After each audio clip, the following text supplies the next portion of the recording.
Tamil audio-novels.com வழங்கும் அமரர் கல்கியின் பொன்னியின் செல்வன் பாகம் 3 அத்தியாயம் 20 தாயும் மகனும்.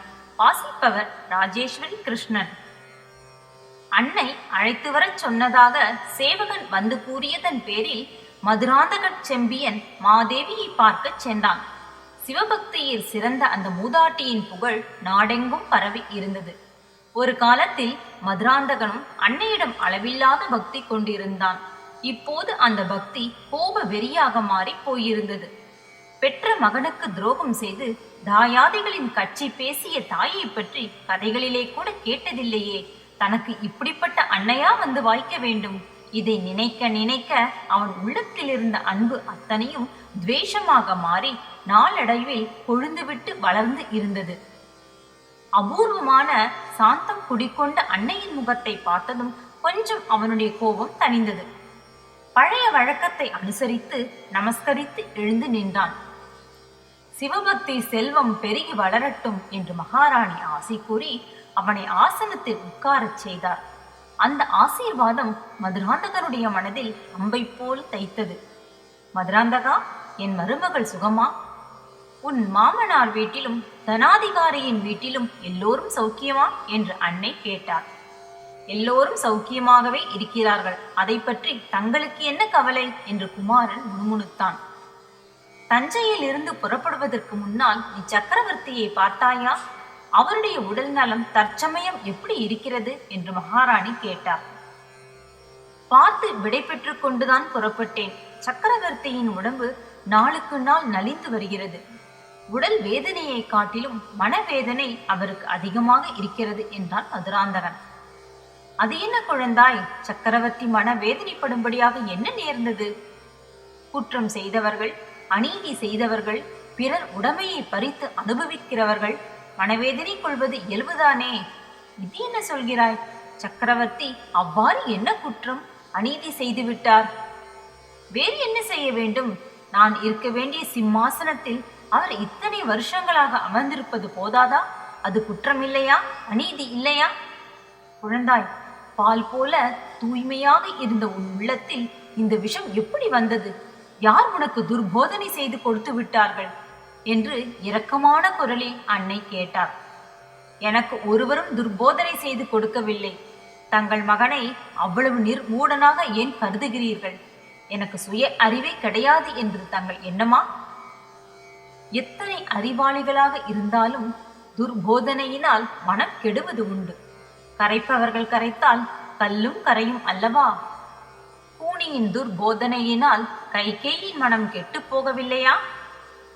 பெண்களின் மனதை அப்படி துர்போதனையினால் கெடுத்து விடலாம் என்பதை நானும் தெரிந்து கொண்டுதான் இருக்கிறேன். மதுராந்தகா, யாரை குறிப்பிட்டு சொல்லுகிறாய்? தாயே, என்னை எதற்காக அழைத்தீர்கள், அதை சொல்லுங்கள். சற்று முன் நடந்த வைபவத்தில் நீ பிரசன்னமாய் இருந்தாய் அல்லவா? இருந்தேன். யாரோ வழியோடு போகிற சிறுவனை பல்லக்கில் ஏற்றி அழைத்து வரச் செய்தீர்கள். சிம்மாசனத்தில் ஏற்றி வைத்து உபசரித்தீர்கள். அவன் தலைக்கால் தெரியாத கர்வம் கொண்டிருப்பான். ஐயோ, அப்படி அபச்சாரமாய் பேசாதே குழந்தாய். வந்திருந்தவர் வயதில் வாலிபர் ஆனாலும் சிவஞான பரிபக்குவம் அடைந்த மகான். அவர் மகானாகவே இருக்கட்டும், நான் குறைத்து பேசினால் அவருடைய பெருமை குறைந்து விடாதல்லவா? அந்த மகானுக்கு தாங்கள் ராஜரீக மரியாதைகள் செய்வதையும் நான் ஆட்சேபிக்கவில்லை. என்னை எதற்காக அழைத்தீர்கள் என்று சொல்லுங்கள். செம்பியன் மாதேவி ஒரு நெடிய பெருமூச்சு விட்டார். பிறகு கூறினார், உன்னுடைய குணத்தில் ஏற்பட்டிருக்கும் மாறுதல் எனக்கு பிரமிப்பை உண்டாக்குகிறது. பழுவேட்டரையர் மாளிகையில் 2 வருஷ வாசம் இப்படி உன்னை மாற்றிவிடும் என்று நான் கனவிலும் நினைக்கவில்லை. போனால் போகட்டும், என்னுடைய கடமையை நான் செய்ய வேண்டும். உன் தந்தைக்கு நான் அளித்த வாக்குறுதியை நிறைவேற்ற என்னால் இயன்ற வரையில் முயல வேண்டும். மகனே, உன்னை அழைத்த காரியத்தை சொல்வதற்கு முன்னால் என்னுடைய கதையை, நான் உன் தந்தையை மணந்த வரலாற்றை கூற வேண்டும். சற்று பொறுமையாக கேட்டுக்கொண்டிரு. மதுராந்தகன் பொறுமையுடன் கேட்டுக்கொண்டிருக்க போவதற்கு அறிகுறியாக கால்களை மண்டி போட்டு கொண்டு கைகளை பீடத்தில் நன்றாக ஊன்றிக்கொண்டு உட்கார்ந்தான். நான் பிறந்த ஊராகிய மழபாடிக்கு நீ குழந்தையாய் இருந்தபோது 2 தடவை வந்திருக்கிறாய். அந்த ஊரில் உள்ள சிவபெருமான் ஆலயத்தையும் பார்த்திருக்கிறாய். கோச்செங்கட் சோழ மன்னர் சிவாலயம் எடுப்பித்த 64 ஸ்தலங்களிலும் அதுவும் ஒன்று என பெரியோர்கள் சொல்ல கேட்டிருக்கிறேன்.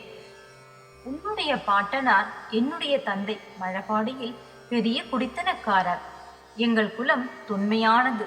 ஒரு காலத்தில் மழவரையர்கள் செல்வாக்கு பெற்ற சிற்றரசர்களாய் இருந்தார்கள். விஜயாலய சோழர் காலத்தில் நடந்த யுத்தங்களில் பாண்டியர்களோடு சேர்ந்து இருந்தார்கள்.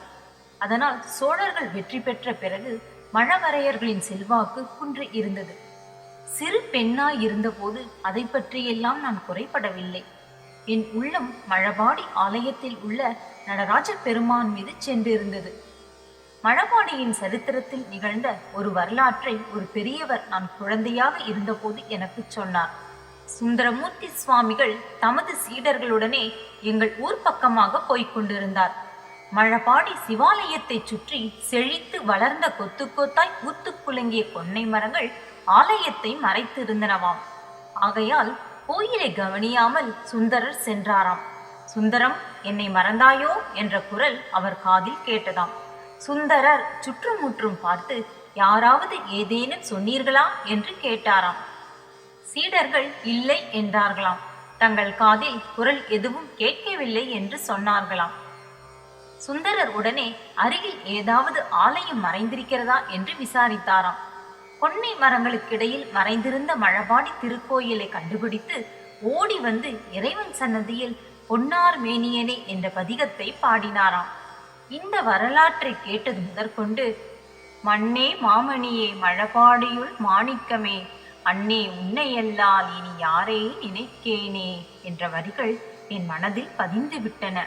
கோவிலுக்கு அடிக்கடி போவேன். நடராஜமூர்த்தியின் முன்னால் நின்று அந்த வரிகளை ஓயாது சொல்லுவேன். நாள் ஆக ஆக என் உள்ளத்தில் மழபாடி இறைவர் குடிகொண்டு விட்டார். சிவபெருமானையே நான் மணந்து கொள்ளப் போவதாக மனக்கோட்டை கட்டினேன். என்னை நான் உமையாகவும் பார்வதியாகவும் தாட்சாயணியாகவும் எண்ணிக்கொள்வேன்.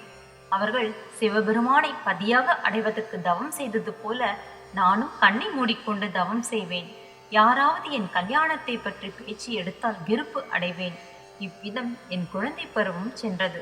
மங்கை பருவத்தை அடைந்தபோது என் உள்ளம் சிவபெருமானுடைய பக்தியில் முன்னைவிட அதிகமாக ஈடுபட்டது. வீட்டாரும் ஊராரும் என்னை பிச்சி என்று சொல்ல ஆரம்பித்தார்கள். அதையெல்லாம் நான் பொருட்படுத்தவே இல்லை. வீட்டில் உண்டு உறங்கிய நேரம் போக மிச்ச பொழுதையெல்லாம் கோவிலிலேயே கழித்தேன். பூஜைக்குரிய மலர்களை பறித்து விதவிதமான மாலைகளை தொடுத்து நடராஜ பெருமானுக்கு அணிய செய்து பார்த்து மகிழ்வேன். நெடுநேரம் கண்ணை மூடிக்கொண்டு தியானத்தில் ஆழ்ந்திருப்பேன். இவ்விதம் ஒரு நாள் கண்ணை மூடிக்கொண்டு மனதில் இறைவனையே தியானித்துக் கொண்டிருந்த போது திடீரென்று கலகலவென்று சத்தம் கேட்டு கண் விழித்து பார்த்தேன். என் எதிரே 5-6 பேர் நின்று கொண்டிருந்தார்கள்.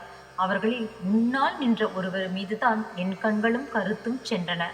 நான் மனதில் தியானித்துக் கொண்டிருந்த சிவபெருமான் தாமே தம் பரிவாரங்களுடன் என்னை ஆட்கொள் வந்துவிட்டார் என்று எண்ணிக்கொண்டேன். எழுந்து நின்று தலை குனிந்து வணங்கி நின்றேன். என் கண்களிலிருந்து தாரை தாரையாக கண்ணீர் பொழிந்தது. இதை அவர் கவனித்து இருக்க வேண்டும். இந்த பெண் யார்? இவள் ஏன் கண்ணீர் விட்டு அழுகிறாள் என்று ஒரு குரல் கேட்டது. அதற்கு என் தந்தையின் குரல். இவள் என் மகள். பிஞ்சிலே பழுத்தவளைப் போல் இவளுக்கு இப்போது சிவபக்தி வந்துவிட்டது. ஓயாமல் இப்படி கோவிலில் வந்து உட்கார்ந்து கண்ணை மூடிக்கொண்டு தியானம் செய்வதும் பதிகம் பாடுவதும் கண்ணீர் விடுவதும் ஆக இருக்கிறாள் என்று கூறிய மறுமொழி என் காதில் விழுந்தது. மறுபடி நான் நிமிர்ந்து பார்த்தபோது முன்னால் நின்றவர் சிவபெருமான் இல்லை என்றும் யாரோ அரச குலத்தவர் என்றும் தெரிந்து கொண்டேன். எனக்கு அவமானம் தாங்கவில்லை. அங்கிருந்து ஒரே ஓட்டமாக ஓடிப்போய் வீட்டை அடைந்தேன். ஆனால் என்னை ஆட்கொண்டவர் என்னை விடவில்லை. என் தந்தையுடன் எங்கள் வீட்டுக்கே வந்துவிட்டார். மகனே, அவர்தான் என் கணவரும் உன் அருமை தந்தையுமாகிய கண்டராதித்த தேவர். இவ்விதம் கூறிவிட்டு பெரிய மகாராணி சிறிது நிறுத்தினார். பழைய நினைவுகள் அவருடைய கண்களில் மீண்டும் கண்ணீர் துளிகள் வருவித்தன. கண்ணை துடைத்துக் கொண்டு மறுபடியும் கூறினார். பிறகு உன் தந்தை பற்றிய விவரங்களை தெரிந்து கொண்டேன். அவர் சிறிது காலத்துக்கு முன்புதான் சோழ நாட்டின் சிம்மாசனத்தில் அமர்ந்தார். அது முதல் பற்பல சிவஸ்தலங்களுக்கு சென்று ஆலய தரிசனம் செய்து வந்தார். அவருக்கு பிராயம் அப்போது 40 இருந்தது. இளம் வயதில் அவர் மணந்து கொண்டிருந்த மாதரசி காலமாகிவிட்டார். மறுபடி கல்யாணம் செய்து கொள்ளும் எண்ணமே அவருக்கு இருக்கவில்லை. மீண்டும் மனம் புரிந்து கொள்வதில்லை என்று விரதம் கொண்டிருந்தார். ஆனால் அவருடைய புனித உள்ளம் இந்த வேதையை கண்டதினால் சலனம் அடைந்தது. என் தந்தையின் முன்னிலையில் என் விருப்பத்தை அவர் கேட்டார். நானோ சிவபெருமானே மனித உருவம் கொண்டு என்னை ஆட்கொள்ள வந்திருப்பதாக எண்ணி பரவசம் கொண்டு இருந்தேன். அவரை மணந்து கொள்ள பூரண சம்மதம் என்பதை தெரிவித்தேன். எங்களுக்கு விரைவில் திருமணம் நடந்தது. அதன் பயனாக உன் பாட்டனார் இழந்திருந்த செல்வாக்கை மீண்டும் அடைந்து மழவரையர் என்ற பட்டப்பெயரையும் பெற்றார். மகனே, எனக்கும் உன் தந்தைக்கும் திருமணம் நடந்த பிறகு நாங்கள் இருவரும் மனம் விட்டு பேசி ஒரு முடிவுக்கு வந்தோம். சிவபெருமானுடைய திருப்பணிக்கே எங்கள் வாழ்க்கையை அர்ப்பணம் செய்வது என்றும் இருவரும் மகப்பேற்றை விரும்புவதே இல்லை என்றும் தீர்மானித்திருந்தோம். அதற்கு ஒரு முக்கிய காரணம் இருந்தது. குழந்தாய், இதையெல்லாம் உன்னிடம் சொல்ல வேண்டிய அவசியம் ஏற்படும் என்று நான் கனவிலும் கருதவில்லை. ஆயினும் அத்தகைய அவசியம் நேர்ந்து விட்டதனால் சொல்லுகிறேன். கொஞ்சம் செவி கொடுத்து கவனமாக கேள். இவ்விதம் செம்பியன் மாதேவி கூறி மீண்டும் ஒரு நெடுமூச்சு விட்டார். மதுராந்தகனும் உன்னை காட்டிலும் அதிக சிரத்தையுடன் காது கொடுத்து கேட்கத் தொடங்கினான். நன்றி நேயர்களே, மீண்டும் அடுத்த அத்தியாயத்தில் சந்திக்கலாம்.